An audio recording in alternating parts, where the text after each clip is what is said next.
Hey, how you doing? This is John, and welcome to John's Long Box. Today we're looking at Volume 2 of Tinsel Town. This is issue number 1. One of my early videos was Tinsel Town number 1 from the number 1 from the first volume. Okay, it seems to be the same team: David Lucarelli, Henry Ponciano, and Wes Loker. I hope I pronounced their names right. I apologize if I don't. Okay, this is an alternate comic. Alternative being an alternative comic book company. It's owned by a guy named Pete Zametti, who's nothing but a gentleman. I heard about alternate comics, and I was like, oh, that seems pretty interesting, and I picked up a few.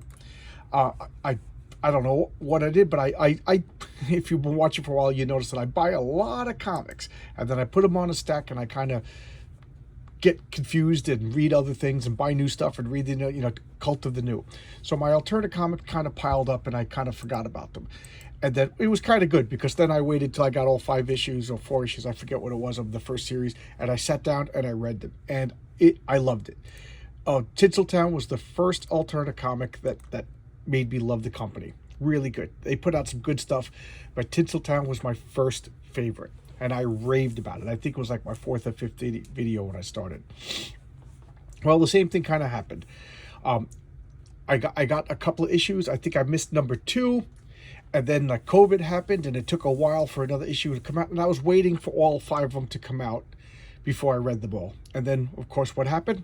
More comics, more comics. I'm a hoarder, and I kind of forgot about Tinsel Town. And now I'm sitting down and reading. It's been a great Saturday night. My wife's birthday. We went out to eat.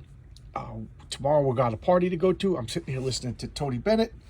What drinking coffee? What more can I want? And I read this comic, and oh my God, I'm just so pleased. All right, so let's take a look. Officer Moore is back. So this is Abigail Moore.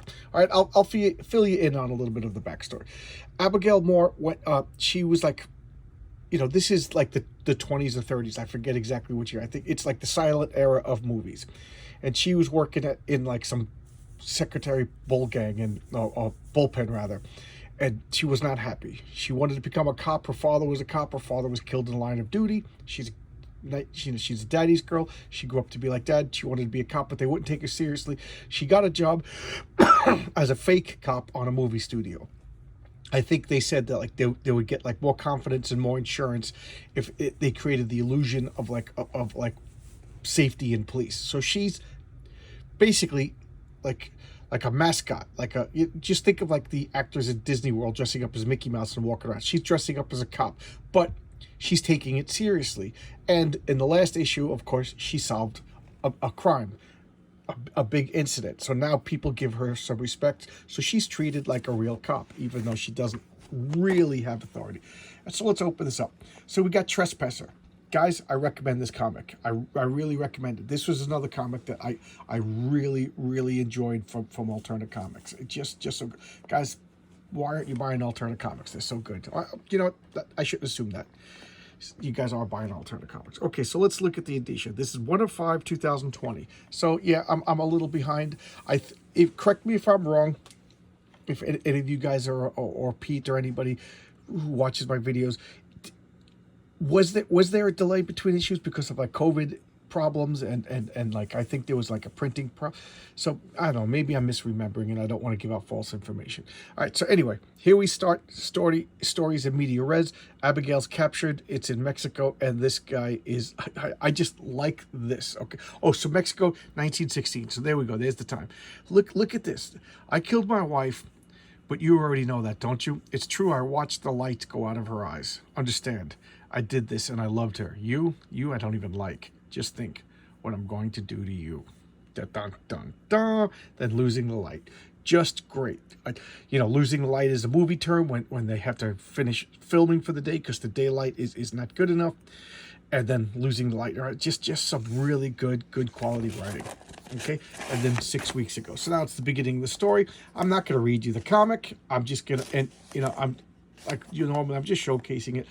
And apparently, I don't know enough but apparently this is a pretty short skirt for the time, and she didn't like it. And like the guys are giving her wolf whistle stuff. Oh, you can see her ankles, So, but this is one of the indignities she has to put up with on her job.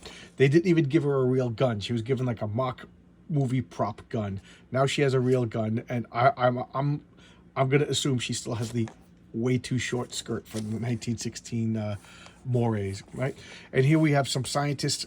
This was pretty, you know, they have scientists out here. He puts out a flag when it's okay to film. He uses like levers and science and doodads to see whether or not the light is good enough to film. If the light reaches a certain less foot candles per whatever, then the film will be wasted. Remember, this is 1916.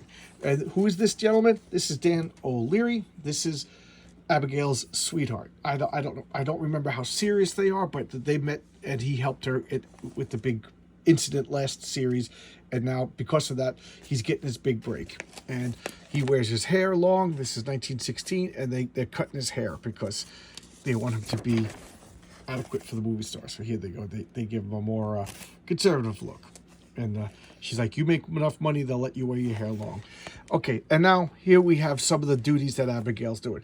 Because the studio's charging like tours, that's one of their sources of income, is people coming in and touring the studios.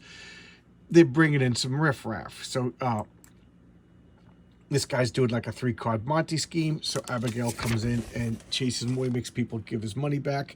So she, again, if the tourists, if the customers are taken care of and feel protected, they'll make more money. So, you know, the studio is encouraging her to do this because, let's face it, they want to make money. Here we got the 2 characters from Unit 44, another comic that I read at issue 5. I really liked it. I got issue 6. I didn't read it yet. I'll be checking it out. And here's the director. He's being, like, they call him Little Napoleon. He's yelling and screaming. And Dan O'Leary, he can't help but look at the camera. And every time he looks at the camera, you know, an actor can't stare at the camera. So, you know, he's pissed off. Blah, blah, blah, blah, blah. And I'm just going to flip through here. Here we meet the Pin Boy. This was from a story from, it came out on a Wednesday, number 11. It's a story about this character, Billy. And it came out on a Wednesday is another alternate comic that is, it's having fun with the idea of comic books, Wednesdays being New Comic Book Day. I'm sorry, I'm stumbling a lot today. I don't know what's wrong with me. Not enough coffee today, actually. But anyway, Wednesdays traditionally was New Comic Book Day. Every week, the new comic books would come out. So Pete and Alternate Comics is having fun with that, saying it came out on a Wednesday. It's just new stories. There you go. And this was one of the stories. It was like a 5 or 6 page story. I don't remember. But I like it. It's tying this in to 2 characters in meeting. So we got a pickpocket going on here, but not on Abigail's watch. So she's chasing the pickpocket. And what does she do? She runs through a live shoot, you know, and the director's kind of ticked off about that, you know, and he's like, So she backs this guy into a corner and she handcuffs him, and the guy's like, you're not a real cop. And she's like, yeah, well, I can hold you here until the real cops show up. So she's overhears one of the bosses talking about how they have to cut corners. They have to, you know, reduce the expenses, make more profits because there's other studios popping up. This movie thing is catching on. And one of the directors just like, she ran through a live studio right to my shot. Now her boss like, you did what? That's a no. It's a movie studio. You can't interfere with the filming. But the director's like, no, we like this. So we like the spontaneity. They want to use that footage. So they have him sign a release and pay her. But since she's an employee of the movie studio, she can't get extra money. So she's like, whatever. So she's like, you're rewarding him for stealing. Remember, she's a good guy. She takes her job seriously. You know, he pickpocketed and now he has a job, whatever. And he's like, I want to. So now the overall boss, not just her immediate supervisor, is telling her that accidents are happening. So we need a little like detective work. He's like people getting hurt, lights are falling on people. You know, I need you to check this out. It's more important than purse snatching. So now the director's yelling back to the set, and this is her boyfriend is about to kiss the co-star, and he's like, "That's it. I want to feel the lust. You cannot control the want, the need deep inside." And she's like, "Hey," and you know, as soon as I saw that, I knew she wasn't the jealous type. You know, I knew she's a good person. She understands he's acting. So it had to be that. Somebody broke the chandelier and she's saving lives. Danger in the dark. And here's the cover to the next issue. And letters pages because they released PDFs for people to read ahead of time, and so they have a nice letters page, and an ad for the Mighty Mascots, which I just love this, that they're goofing on the Hostess ads. So, you know, they're getting like, they look like fruit pies, which, by the way, real fruit pies are disgusting. But since these are Alterna pies, I'm just going to assume that Alterna pies is delicious. Hey, Pete, are Alterna pies delicious? Wes, are Alterna pies delicious? And here we got, oh, Tinsel Town, 1989, Vice. So they're goofing. Beach Watch. Oh, okay, they're goofing on that. That's pretty funny. That's pretty fun. I didn't see that when I read it first. And here's Time Capsule. This is Pete's Podium. That's like Stan's Soapbox. Ads for other comics. And I'm just looking at the ads. And here we got Ultra Pro ads. Okay, cool. So, this is Tinsel Town #1, Volume 2. I highly recommend it. You could go to the Alterna Comics website and pick it up. I really, really enjoyed it. I love this cover. It looks like she's in a bullseye over here. It's getting, he's just improving. The writing is top notch. Okay? I don't know what else to say without repeating myself. My voice seems a little harsh today, isn't it? I had a long day at work, and then staying out late with the wife, which was fun. So I enjoyed that. All right, there you go. Let's focus. I got to focus. I'm almost at 300, and I think I will do the live chat that people have been requesting. I'm figuring out how to do it, how to stage it, and I'm open to suggestions, guys. And I'm also open to requests for comics. My stack of comics that I pulled out is nearly depleted, and again, that's the hardest part about this channel, is agonizing over comics. All right, so thanks a lot. I'll see you tomorrow. Bye-bye.